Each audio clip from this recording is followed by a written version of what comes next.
Welcome आपका दोबारा से अपनी आपकी खुद की क्लासेस कैंपस। जैसा कि आपको पता है, मैं नीरज शर्मा आपको पढ़ा रहा हूँ बायोलॉजी, और उसके दो टॉपिक हमने दो पार्ट क्लियर कर चुके हैं। आज हमारा तीसरा टॉपिक बहुत ही इजी, बहुत ही सिंपल, बहुत ही शानदार, जिसमें हम आपको बताएंगे कैरेक्टरिस्टिक्स ऑफ लिविंग ऑर्गेनिज्म, यानी कि सजीवों के लक्षण। उसमें हम क्या देखते हैं कि जो भी सजीव हमारे व्यक्ति होते हैं, जंतु होते हैं, और जितने भी हमारे प्लांट्स होते हैं, उनके जीवन में आगे प्रगति करने का जितना भी रीजन होता है वो सब लिविंग ऑर्गेनिज्म होते हैं, यानी कि जीवित प्राणी या फिर जीवित वस्तु में होते हैं या फिर जीवित पौधों में होते हैं। और उनको कैरेक्टराइजेशन करने के लिए कुछ हमारे पॉइंट्स होते हैं जिनके आधार पर हम बता सकते हैं कि ये हमारी जितने भी थिंग्स हैं या जितने भी एनिमल्स हैं वो सब लिविंग ऑर्गेनिज्म हैं। उनके लिए कुछ हमारे कैरेक्टरिस्टिक होते हैं, वो मैं आज आपके सामने डिस्क्राइब करूंगा और आप उन्हें समझिए और मजा आएगा आपको। जैसा कि हम देखते हैं कैरेक्टराइजेशन ऑफ लिविंग ऑर्गेनिज्म, यानी कि सजीव के लक्षण, यानी कि किसी भी एनिमल के, प्लांट के और किसी भी माइक्रो ऑर्गेनिज्म के लिविंग होने के लक्षण क्या होते हैं, जिससे हमें बता सकें कि ये चीज हमारे लिविंग है या नॉन लिविंग है। उसके लिए हम सबसे पहले उसके कैरेक्टराइजेशन जानना हमारे लिए बहुत जरूरी है। उसमें सबसे पहला कैरेक्टर आता है सेल स्ट्रक्चर, यानी कि हम जिस बॉडी से बने होते हैं उस बॉडी में ऐसी कौन कौन सी क्रियाएं, कौन कौन से प्रोसेस, क्या क्या कंपोनेंट, किन चीजों से बनकर हमारी सेल बनी हुई है, उन चीजों का विवरण हम देखते हैं, जिनसे हम आसानी से बता सकते हैं कि हमारी ये चीज लिविंग है यानी कि सजीव है और निर्जीव है। जैसा कि यहाँ पे मैंने 5 हेडिंग दी हुई है। Number 1 cell structure, number 2 metabolism, number 3 protoplasm, number 4 adaptation, number 5 growth. Hindi में बता देता हूं मैं। सेल स्ट्रक्चर माने कोशिका की कैसी दिखने में है, सेल स्ट्रक्चर का मतलब है कोशिका की संरचना। और मेटाबॉलिज्म कि अगर हम कोई भी प्रोसेस करते हैं तो हमारे शरीर को एनर्जी कैसे मिलती है, उस एनर्जी को समझने के लिए हमें मेटाबॉलिज्म, जैसा कि मैं पिछले लेक्चर में बता सकता हूं आपको कि मेटाबॉलिज्म किस किस प्रोसेस पर काम करती है। ऐसी तीसरा प्रोटोप्लाज्म कि हमारे शरीर की रिक्वायरमेंट जो है वो किन किन चीजों से होती है, उसके लिए हमें प्रोटोप्लाज्म का भी समझना बहुत जरूरी है। और चौथा है हमारा एडेप्टेशन, यानी कि अगर कोई भी ऑर्गेनिज्म लिविंग है तो उसको रहने के लिए, उसे अपनी ग्रोथ करने के लिए क्या क्या चीजों की रिक्वायरमेंट पड़ती है, उसके लिए एडेप्टेशन भी समझना बहुत जरूरी है। और पांचवा जो मेन इफेक्ट है जो किसी भी लिविंग ऑर्गेनिज्म की प्रवृत्ति को समझाता है वो है ग्रोथ। तो हम इसमें ज्यादा समय न लेते हुए सेल स्ट्रक्चर के बारे में बताते हैं आपको। Cell structure number 1, cell structure यानी कि कोशिका संरचना।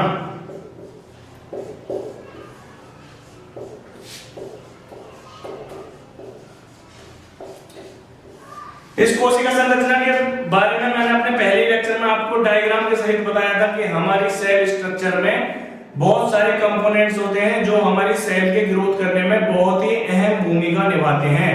उनमें कुछ मुख्य रूप से होते हैं माइटोकॉन्ड्रिया। कभी कभी सवाल आता है कि माइटोकॉन्ड्रिया सिंगुलर है या प्लूरल है, तो मैं आपको सही तरीके से बता देता हूं कि माइटोकॉन्ड्रिया जो है जहां पे बहुत सारे माइटोकॉन्ड्रिया हैं, अगर किसी भी सेल में एक से ज्यादा माइटोकॉन्ड्रिया हैं तो वहां पर टर्म यूज की जाएगी माइटोकॉन्ड्रिया, माइट्रो। और अगर किसी भी सेल में केवल एक सिंगल माइटोकॉन्ड्रिया है तो उसे हम बोलते हैं माइटोकॉन्ड्रिया। ये होती है हमारी प्लूरल और ये हमारी होती है सिंगुलर। ऐसे ही बहुत सारे लोगों को नहीं पता कि डेटा और डेटम ये दो चीज होती है। अगर हमारा कहीं बहुत सारा कागजों का काम है, डॉक्यूमेंट का काम है, तो उसे बोलते हैं हम डाटा। और अगर केवल कहीं पर हमारा केवल एक कागज का काम है तो उसे बोलते हैं हम डेटम। ये भी एक सिंगुलर प्लूरल टर्म होती है, आपको बहुत काम आएगी, बेसिक नॉलेज के लिए बहुत काम आएगी ये चीज, ठीक है। कोशिका संरचना में मैंने आपको बता रखा है जैसे माइटोकॉन्ड्रिया है और न्यूक्लियस है, राइबोसोम्स हैं माइटोकॉन्ड्रिया है, गोल्जी कॉम्प्लेक्स है, गोल्जी कॉम्प्लेक्स। अब आप सोच रहे हो गोल्जी कॉम्प्लेक्स क्या है? गोल्जी कॉम्प्लेक्स एक सेल में पाए जाने वाला बहुत ही इंपॉर्टेंट कंपोनेंट होता है, जो हमारी सेल में प्रेजेंट जितने भी इंप्योरिटीज होती हैं ना, जितने भी हमारे सेल को नुकसान करने वाली चीजें होती हैं, उनको बहुत छोटी छोटी, यानी कि अगर जैसे बड़े बहुत ही बड़े अमाउंट में हमारे शरीर में इंप्योरिटी मौजूद है, तो उनको कैसे वो हमारी सेल से सीक्रेट करता है, तो उसके लिए गोल्जी कॉम्प्लेक्स जो होता है वो बहुत ही इंपॉर्टेंट होता है, उसे कहते हैं गोल्जी बॉडीज, गोल्जी बॉडीज। इसकी एक छोटी सी डायग्राम बनाकर आपको अच्छे से समझ में आ जाएगा। गोल्जी बॉडीज क्या होती हैं? ये स्ट्रक्चर होती है ऐसी, ये एक लेयर, ये एक लेयर उससे छोटी, एक लेयर उससे छोटी, एक लेयर उससे छोटी, और लास्ट में छोटे छोटे लेयर, और हमारी सेल से हमारी इंप्योरिटीज बाहर। ये बहुत ही इंपॉर्टेंट टॉपिक होता है गोल्जी कॉम्प्लेक्स। तो हमारी सेल स्ट्रक्चर जो होनी चाहिए लिविंग ऑर्गेनिज्म की, उनमें ये सारे कंपोनेंट्स होते हैं। उसके बाद सेकंड है मेटाबॉलिज्म, नंबर 2 मेटाबॉलिज्म।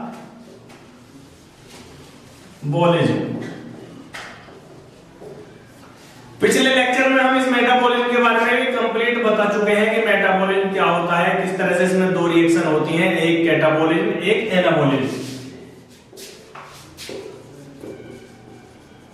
एनाबॉलिज्म और कैटाबॉलिज्म। एनाबॉलिज्म जो छोटे छोटे कंपाउंड्स को जो हमें एनर्जी प्रोवाइड कराते हैं, उनको एक लार्ज कॉम्प्लेक्स कंपाउंड में बदलना ही एनाबॉलिज्म रिएक्शन का काम होता है। दूसरा कैटाबॉलिज्म जो कॉम्प्लेक्स कंपाउंड यानी कि जटिल यौगिक जो होते हैं, जो हमारा शरीर एब्जॉर्ब नहीं कर सकता, उसे छोटे छोटे कट करके छोटे छोटे कंपाउंड्स में करके हमें एनर्जी प्रोवाइड कराता, वो होता है कैटाबॉलिज्म। ये दोनों ही चीजें मैं पार्ट 2 के लेक्चर में बहुत अच्छे तरीके से बता चुका हूं आपको। तो इसी के साथ हम तीसरा टॉपिक बताएंगे। तीसरा टॉपिक होता है आपका प्रोटोप्लाज्म।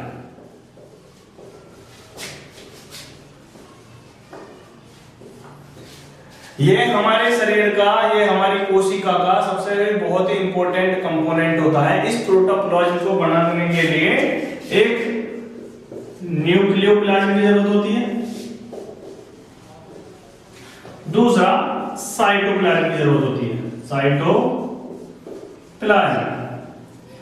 इन दोनों से मिलकर ही बनता है प्रोटोप्लाज्म। अब प्रोटोप्लाज्म कोशिका के लिए यानी कि एक सेल के लिए इतना इंपॉर्टेंट क्यों है? क्योंकि हमारी पूरी सेल के अंदर प्रेजेंट कंपोनेंट को ग्रोथ कराने के लिए जिस चीज की रिक्वायरमेंट पड़ती है, यानी कि जिस द्रव्य की, जिस मैट्रिक्स की जरूरत पड़ती है, उसका नाम ही होता है प्रोटोप्लाज्म। इस प्रोटोप्लाज्म की रिक्वायरमेंट अमाउंट होती है प्रोटीन प्लस, एक मिनट बता देता हूं ठीक से। नंबर 1 प्रोटीन, नंबर 2 कार्बोहाइड्रेट्स, और number 3 macro and micro molecules. यानी कि ये होता है हमारे शरीर में 91%, ये होता है हमारे शरीर में 2%, हमारे शरीर से मतलब हमारी कोशिका में, और जो हमारा 91 और आपका 2% नहीं 7%, सॉरी 7%, ये होता है हमारा कार्बोहाइड्रेट, और 2% होते हैं हमारे मैक्रो एंड माइक्रो एलिमेंट्स, जो हमारे सेल को ग्रोथ करने में बहुत ही महत्वपूर्ण अहम भूमिका निभाते हैं। अब जैसा आप सोचेंगे कि प्रोटीन क्या है, कार्बोहाइड्रेट क्या है, मैक्रो माइक्रो मॉलिक्यूल्स क्या है, तो प्रोटीन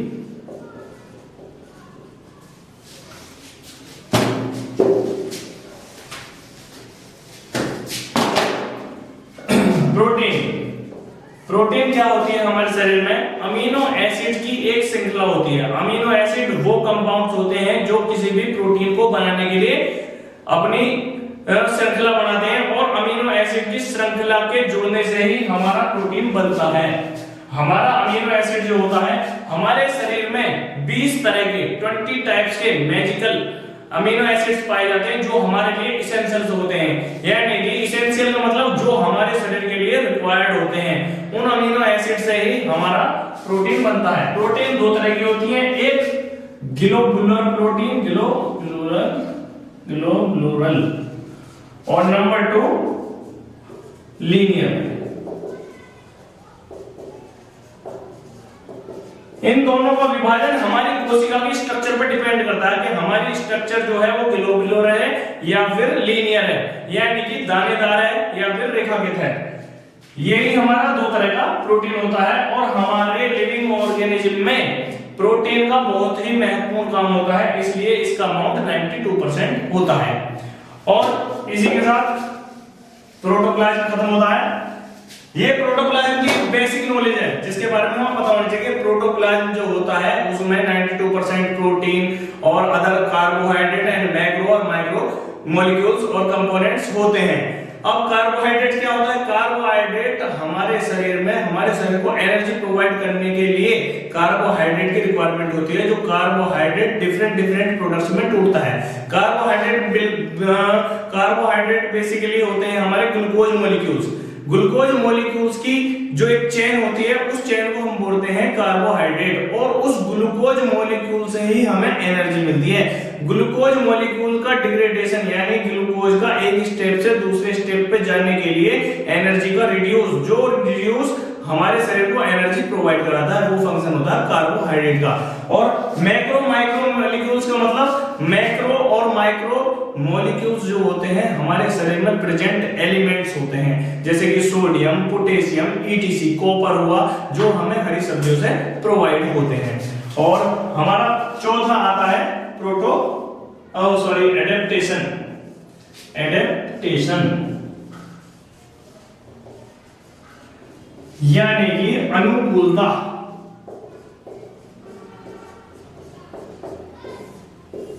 क्योंकि हम कैरेक्टराइजेशन ऑफ लिविंग ऑर्गेनिज्म पढ़े, यानी कि सजीवों के लक्षण, तो सजीवों के लक्षण में एडेप्टेशन, अनुकूलता बहुत ही इंपॉर्टेंट होता है।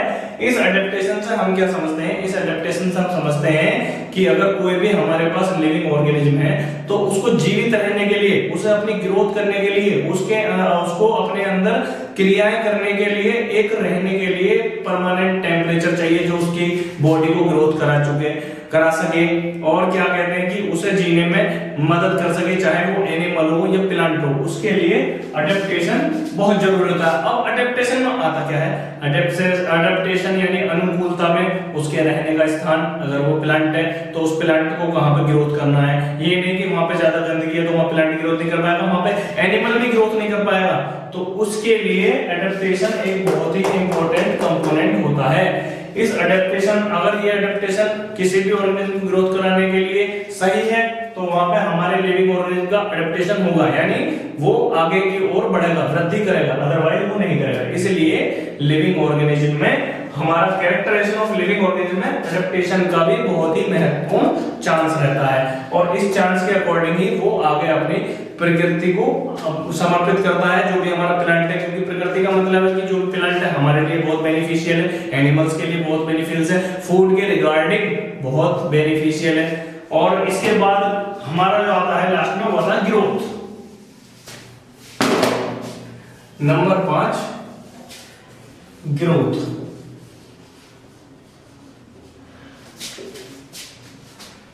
प्लांट,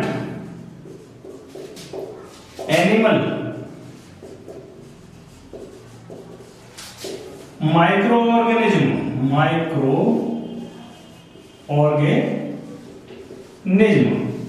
प्लांट आपके पौधे हो गए, छोटे बड़े, फूल देने वाले, फल देने वाले, बीज देने वाले, सब पौधे हो गए। एनिमल, हर एक तरह के कैरेक्टराइजेशन में एनिमल्स आते हैं, चाहे वो हम हो, ह्यूमंस हो, जिन्हें हम साइंटिफिक लैंग्वेज में होमो सेपियंस बोलते हैं। और हमारे छोटे मोटे कीट हैं जैसे कि मेंढक हुआ, मछली हुई और आपके अदर कंपोनेंट्स हैं, छोटे मोटे कीटाणु हैं, कीट हैं जिन्हें इंसेक्ट बोलते हैं, वो सब अपने अलग अलग फाइलम में आते हैं। उन फाइलम के अकॉर्डिंग ही वो एनिमल कैटेगरी में रख जाते हैं। माइक्रो ऑर्गेनिज्म का मतलब क्या है? माइक्रो ऑर्गेनिज्म बहुत टाइप के होते हैं। माइक्रो ऑर्गेनिज्म ध्यान रखने वाली बात है, माइक्रो ऑर्गेनिज्म प्लांट्स भी हो सकते हैं, माइक्रो ऑर्गेनिज्म एनिमल्स भी हो सकते हैं, और अगर किसी का जिन्हें अपवाद बोल देते हैं ना, इस तरह के भी कुछ माइक्रो ऑर्गेनिज्म होते हैं जो प्लांट कैटेगरी में भी आते हैं और एनिमल कैटेगरी में भी आते हैं। बहुत ध्यान देने वाली बातें हैं। ये ऐसे बहुत ही सारे अनगिनत ऐसे अपवाद हैं जो दोनों ही कैटेगरी में आते हैं। और माइक्रो ऑर्गेनिज्म जैसे कि सूक्ष्म जीवाणु, जिसमें हम वायरस हैं, बैक्टीरिया है, माइकोप्लाज्मा है। माइकोप्लाज्मा से याद आया, जैसे कि अभी हमारा करंट में आपका कोविड चल रहा है, कोविड एक वायरस है, वो एक माइक्रो ऑर्गेनिज्म है। अब वायरस, अगर वायरस की बात करें हम, वायरस का वो सब कोई जानना चाह रहा होगा कि वायरस क्या है, भाई ऐसे क्या करता है। वायरस की एक सबसे अच्छी बात क्या होती है कि जब तक फ्रीडम इन्वायरमेंट में है, फ्रीडम इन्वायरमेंट ये जो होता है फ्रीडम इन्वायरमेंट में हमेशा नॉन लिविंग रहता है, यानी कि अगर वो खुली अवस्था में कहीं भी घूम रहा है, चल रहा है, तो वो नॉन लिविंग है। लेकिन जैसे ही वो किसी की बॉडी से अटैच होगा, यानी कि अगर किसी भी लिविंग ऑर्गेनिज्म के संपर्क में आएगा तो उसकी सरफेस पे जाते ही एक्टिव हो जाएगा, और एक्टिव हो जाने के कारण उसके शरीर को संक्रमित कर देगा। इसीलिए हमारा कोविड वायरस के लिए हम मास्क यूज कर रहे हैं, क्योंकि अगर कोई खांसता है, छींकता है, या हाथों पे अगर वो छींकते में नाक पे हाथ लगा रहा है, वो हाथ हमारे किसी दूसरे पर्सन से लगे तो वो भी संक्रमित इसी कारण से होगा कि वो उसकी सरफेस पर अटैच हो गया, और इसीलिए उसे कहते हैं वायरस संक्रमण। और ग्रोथ टॉपिक जो है, ग्रोथ मींस यही नहीं कि हाइट बढ़ना, कि प्लांट अगर ऊपर को जा रहा है तो उसकी हाइट बढ़ रही है तो उसकी ग्रोथ हो रही है, नहीं। ग्रोथ का मतलब है कि उसके शरीर के अंदर होने वाले सारे प्रोसेस ठीक से काम कर रहे हैं, उसका हार्मोन सीक्रेशन अच्छा चल रहा है, उसके अंदर विटामिन्स का बनना सही चल रहा है, उसके अंदर अमीनो एसिड्स बन रहे हैं। अमीनो एसिड्स का मतलब है कि उसके अंदर प्रोटीन ग्रोथ कर रही है, प्रोटीन ग्रोथ कर रही है यानी उसके अंदर मॉलिक्यूलर मास बढ़ रहा है, मॉलिक्यूलर मास बढ़ रहा है तो बॉडी का वजन बढ़ रहा है, वेट बढ़ रहा है, और इन सब चीजों को जोड़ के बनता है ग्रोथ, और इसी को ही हम ग्रोथ बोलते हैं। ये नहीं कि अगर किसी की लंबाई बढ़ रही है तो वो ग्रोथ होगी, नॉट। ग्रोथ ये नहीं है, ग्रोथ में हार्मोन सीक्रेशन, जो हमारी बॉडी में होता है, विटामिन्स का बनना, विटामिन्स मेकिंग, विटामिन्स बनना, प्रोटीन फॉर्मेशन यानी कि अमीनो एसिड, ए माने अमीनो, ए माने एसिड की सीरीज यानी कि श्रृंखला, उससे प्रोटीन, इन सब चीजों के फैक्टर से ही हमारी बॉडी ग्रोथ करती है। और मैं आशा करता हूं कि आपको ये 5 फैक्टर किसी भी लिविंग ऑर्गेनिज्म के कैरेक्टर को समझाने के लिए काफी रहेंगे। जैसे कि कोई पूछ लेता है कि क्या है लिविंग ऑर्गेनिज्म, तो लिविंग ऑर्गेनिज्म को समझाने के लिए आप इन 5 कैरेक्टरिस्टिक को डिफाइन कर दो, वो समझ जाएगा कि आपको लिविंग ऑर्गेनिज्म के बारे में पता है। और इसी के साथ आशा करता हूं कि ये सब आपको समझ में आया होगा, और अगर कोई भी समस्या है तो उसे नीचे कमेंट बॉक्स में लिखें, हम उसका निवारण जरूर करेंगे। और इसी के साथ ही अगले लेक्चर का आप इंतजार करो, हो सकता है कि उससे भी अच्छा लेक्चर हम आपको दें। और इसी के साथ मैं अपनी वाणी को विराम देता हूं। जय हिंद।